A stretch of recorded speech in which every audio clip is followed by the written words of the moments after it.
मित्रों नमस्कार। मेरा नाम है तरुण छेत्री और मैं आज आपको उत्तराखंड फॉरेस्टर फिफ्थ क्लास पढ़ाने जा रहा हूँ। तो आज हम शुरू करते हैं फिर से फिफ्थ क्लास फिफ्थ चैप्टर में। पदार्थ से ही शुरू करना पड़ेगा दोबारा से, ठीक है ना। तो जो हमारा पदार्थ है वो पता ही है, परमाणुओं से मिलकर बना है पदार्थ, ठीक है। अब परमाणु में क्या होता है? इलेक्ट्रॉन प्रोटॉन न्यूट्रॉन, तो मतलब उसके अंदर आवेश है। तो वहीं से शुरू हो रहा है ये चैप्टर। देखो, पदार्थ में आवेशित कण होते हैं, ठीक है। पदार्थ में अगर परमाणु है तो परमाणु में इलेक्ट्रॉन प्रोटॉन न्यूट्रॉन है, तो आवेशित कण तो होने ही होने हैं, ठीक है।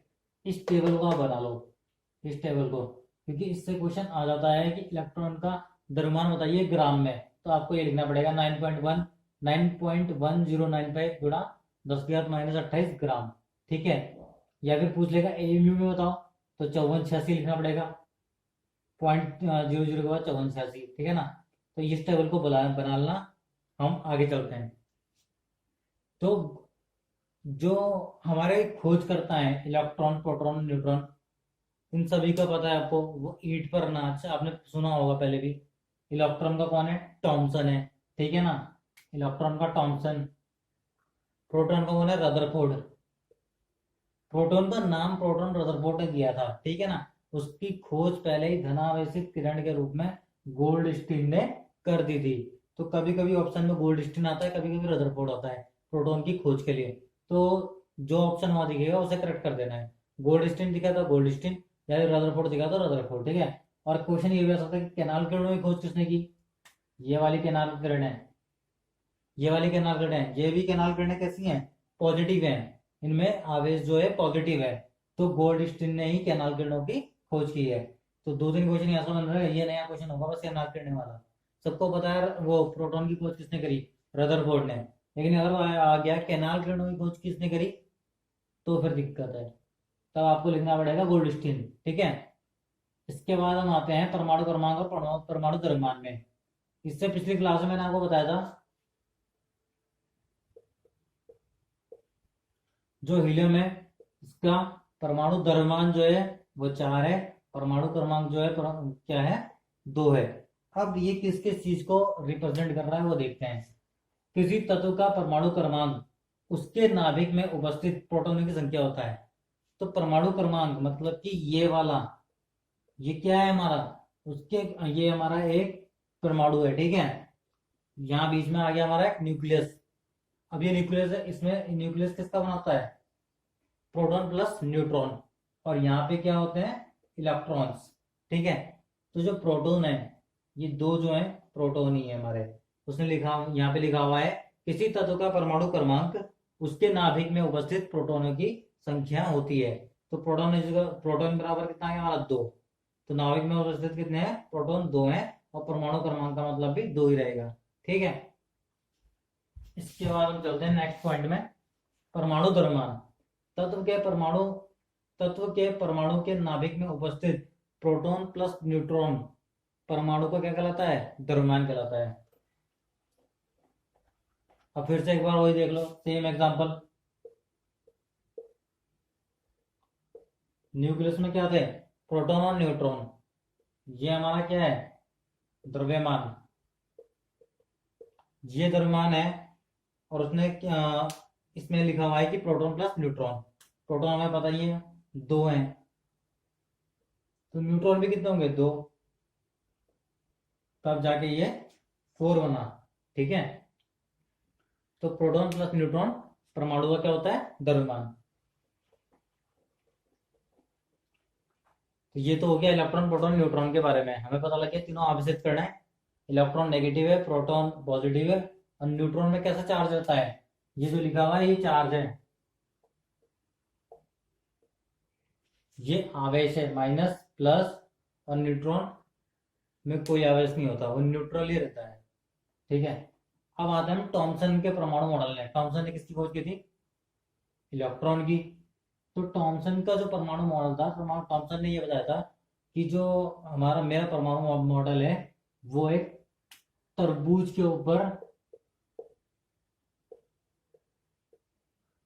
ऊपर बेस है, ठीक है। उसने जो तरबूज के अंदर रेड वाला कलर होता है, रेड कलर का होता है तरबूज, सबको पता है, गर्मी आने वाली है तरबूज ही खाना है। तो उसी को एग्जाम्पल देख लो। तो ये जो रेड कलर का यहाँ पर रेड कलर होता है उसे तो उसने बोला प्रोटॉन, ठीक है। और जो ये है इनको बोला इलेक्ट्रॉन। इसे क्या बोला उसने, इलेक्ट्रॉन बोला है। तो उसने बोला कि जो परमाणु है, परमाणु में इलेक्ट्रॉन जो होते हैं वो तरबूज के बीज की तरह होते हैं, जो उसमें चारों ओर फंसे रहते हैं, ठीक है। और टॉमसन ने ये बताया कि पॉजिटिव चार्ज और नेगेटिव चार्ज परमाणु के अंदर इक्वल रहता है, इक्वल रहता है। इसलिए टॉमसन ने परमाणु को उदासीन कहा। ये क्वेश्चन देख लेना, आ सकता है कि परमाणु को उदासीन किसने कहा था। तो परमाणु को उदासीन किसने कहा था, टॉमसन ने। आंसर लिखना पड़ेगा टॉमसन का। टॉमसन को 1906 में नोबेल पुरस्कार भी मिला था। किसकी खोज के लिए, टॉमसन इलेक्ट्रॉन की खोज की थी उसने, इसलिए तो 1906 में वो मिला नोबेल पुरस्कार। अब ये जो नोबेल पुरस्कार है, ये नोबेल पुरस्कार मिलना शुरू हुआ था 1901 से, ठीक है। 1901 से नोबेल पुरस्कार मिलना शुरू हुआ था, 1906 में टॉमसन को मिल गया था। अब आते हैं हम रदरफोर्ड के परमाणु मॉडल पे। रदरफोर्ड ने कौन सी किरणों की खोज की थी, प्रोटॉन, जो पॉजिटिव है, ठीक है। अब रदरफोर्ड ने जो अपना मॉडल प्रस्तुत किया वो इस अवधारणा पर किया कि हम एक सोने की चादर लेते हैं। उसने क्या करा, सोने की एक चादर ली, ठीक है। सोने की एक पतली चादर ली, बिल्कुल पतली, जैसे कागज है, ये कागज, ऐसी उसने एक पतली चादर ली, ठीक है। उसने पतली चादर ली और उसमें अल्फा कण, जो द्विआवेशित हीलियम कण होते हैं, ठीक है, और जिसका मान 4u होता है। u का मतलब है यूनिफाइड, क्या है, यूनिफाइड। एएमयू की जगह, एएमयू को u ने रिप्लेस कर दिया है। u का मतलब है यूनिफाइड, ठीक है, जिसका मान 4u होता है। 4u का मतलब इसमें बहुत ज्यादा ऊर्जा होती है, बहुत ज्यादा तेजी से जाएगा। अब उसने रदरफोर्ड ने क्या देखा, ये सोने की पन्नी थी, सोने की पन्नी है, इस तरह से इसने अल्फा कण की बौछार करी, तो कुछ अल्फा कण तो सीधा निकल गए, कुछ अल्फा कण सीधा निकल गए, ठीक है, ये सीधा निकल गए। लेकिन कुछ ऐसे कण थे जो यहां से टकराकर वापस आ गए। तो यहां पर कुछ ना कुछ था, वो यहां पता चलेगा। रदरफोर्ड ने बताया हमें कि परमाणु का केंद्र पॉजिटिव होता है, धनात्मक होता है, उसमें पॉजिटिव आवेश होता है, किसमें, न्यूक्लियस में, और होता भी है, आपने देखा होगा, प्रोटॉन प्लस न्यूट्रॉन नाभिक बनता है। न्यूट्रॉन में तो आवेश ही नहीं है और प्रोटॉन में पॉजिटिव आवेश है, तो ये क्या हो गया, धनात्मक हो गया। सही बोल रहा हो रदरफोर्ड। जिसे नाभिक कहते हैं, परमाणु का जो टोटल द्रव्यमान होता है नाभिक में होता है, तो टोटल द्रव्यमान हमारा नाभिक में होता है, प्रोटॉन प्लस न्यूट्रॉन वो टोटल टोटल द्रव्यमान बन जाता है। वही एग्जांपल देख लेते हैं। ये द्रव्यमान है, प्रोटॉन प्लस न्यूट्रॉन, 2 और 2 4, ठीक है। सेकंड पॉइंट, इलेक्ट्रॉन नाभिक के चारों ओर चक्कर लगाते हैं, ठीक है, इलेक्ट्रॉन चारों ओर चक्कर लगा रहे हैं। नाभिक का आकार परमाणु की तुलना में काफी छोटा होता है।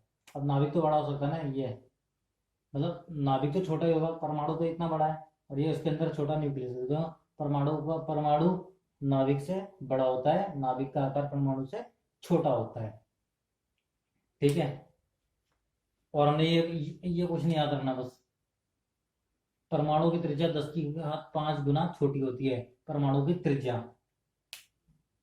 ठीक है।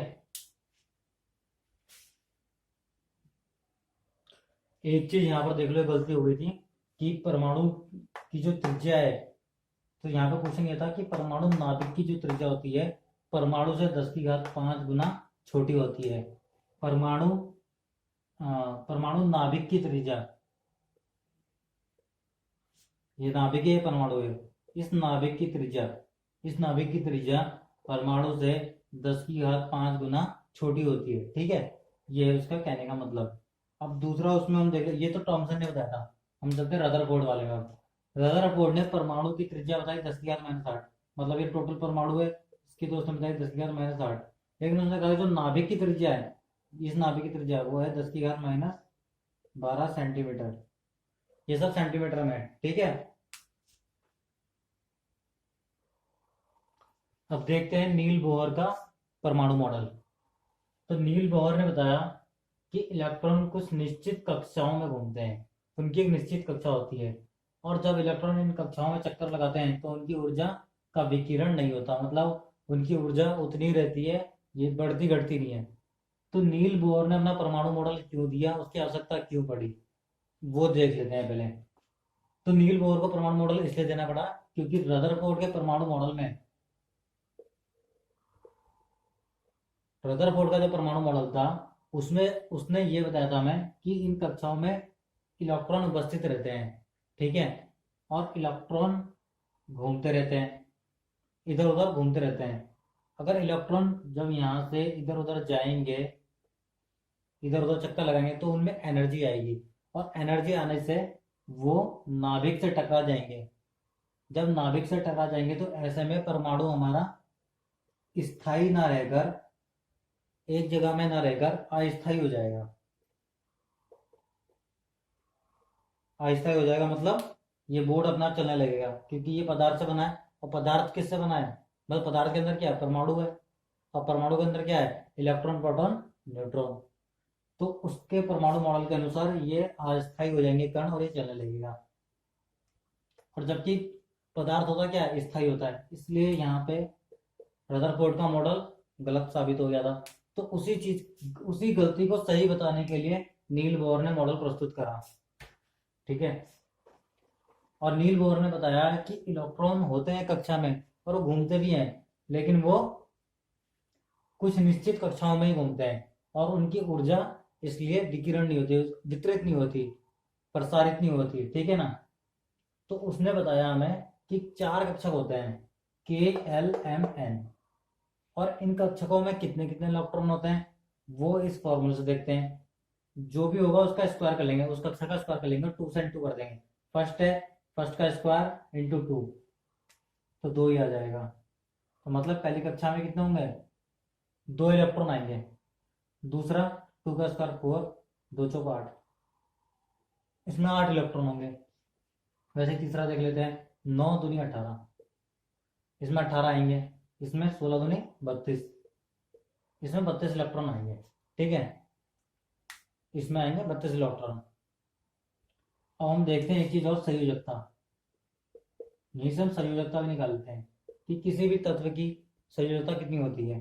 जैसे हमारा सोडियम है, एग्जांपल लेते हैं, परमाणु क्रमांक से निकालते हैं संयोजकता हम, ये है 11 परमाणु क्रमांक, ठीक है। तो अभी हमें पता लगा कितने कितने इलेक्ट्रॉन होने चाहिए, मतलब फिलअप होने के लिए, 2 8 18 32। अब हम सोडियम का निकालते हैं, तो पहली कक्षा में कितने इलेक्ट्रॉन आएंगे, 2, 11 का टोटल है।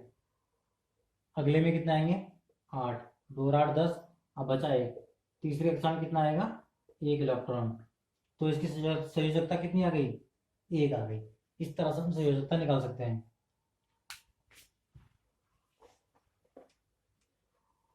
अब हम एक चीज और देख लेते हैं, इलेक्ट्रॉन देख लिया, प्रोटॉन देख लिया, अब हम देखते हैं न्यूट्रॉन।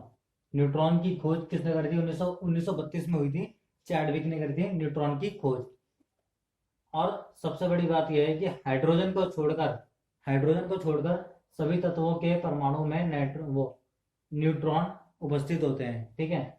न्यूट्रॉन कौन से तत्व में उपस्थित नहीं होते, हाइड्रोजन में।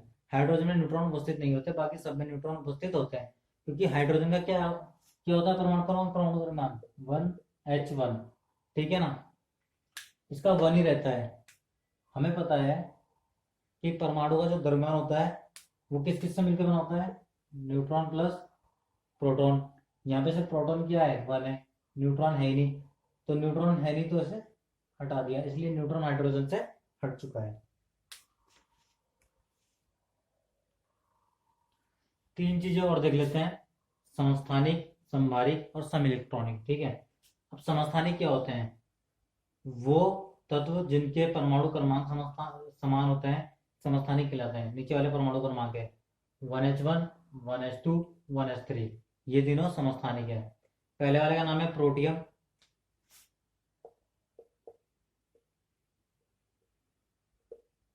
दूसरे का नाम है ड्यूट्रियम और तीसरा नाम है ट्राइटियम।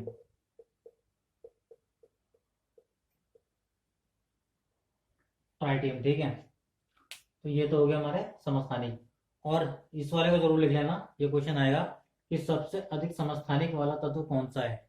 ये है पोलोनियम, इसे लिख लेना। नोट्स बनाते रहना, नोट्स में ना होगा दिक्कत हो जाएगी। नोट्स बनाते रहो, फॉरेस्टर तो बन ही जाओगे, सबने ही बनना है, लेकिन नोट्स पहले बनाने पड़ेंगे तभी होगा काम। फिर आते हैं संभारिक में। संभारिक वो होते हैं जिनके द्रव्यमान भार बराबर होते हैं। 18 18 आर्गन वो 40 है, परमाणु क्रमांक 18 है, 40 वो है द्रव्यमान। 19 परमाणु क्रमांक है, 40 परमाणु भार है पोटेशियम का। और कैल्शियम का क्या है 40 और परमाणु क्रमांक कितना है 20। ये हो गया हमारे संभारिक।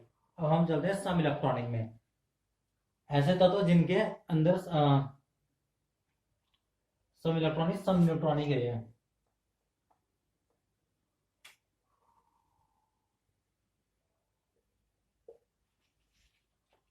सम न्यूट्रॉन, जिन ऐसे तत्व जिनके न्यूट्रॉन बराबर होते हैं, ठीक है।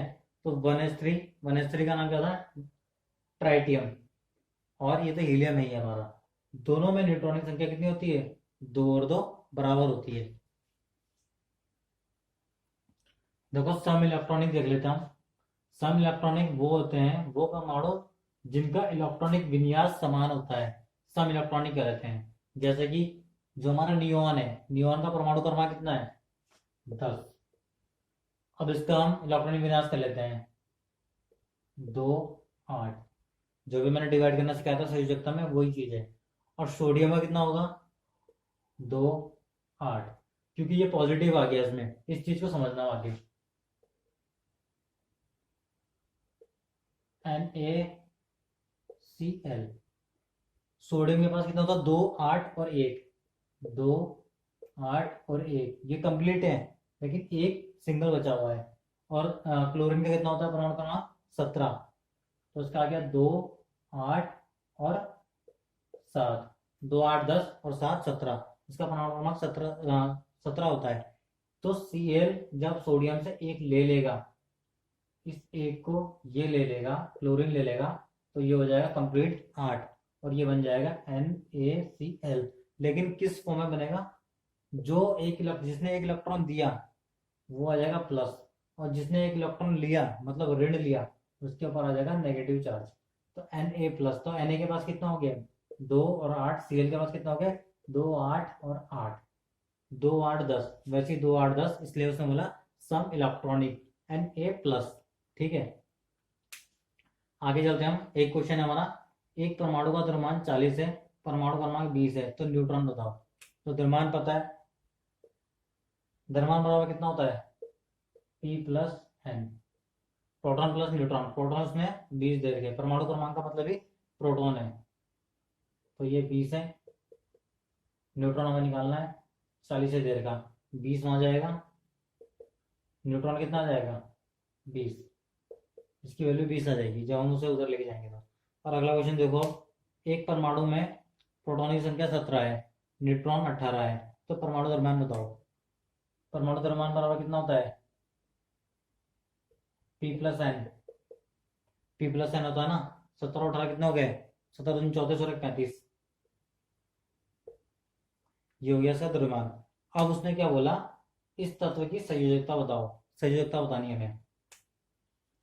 तो जो प्रोटॉनों की संख्या होती है वही परमाणु क्रमांक होता है।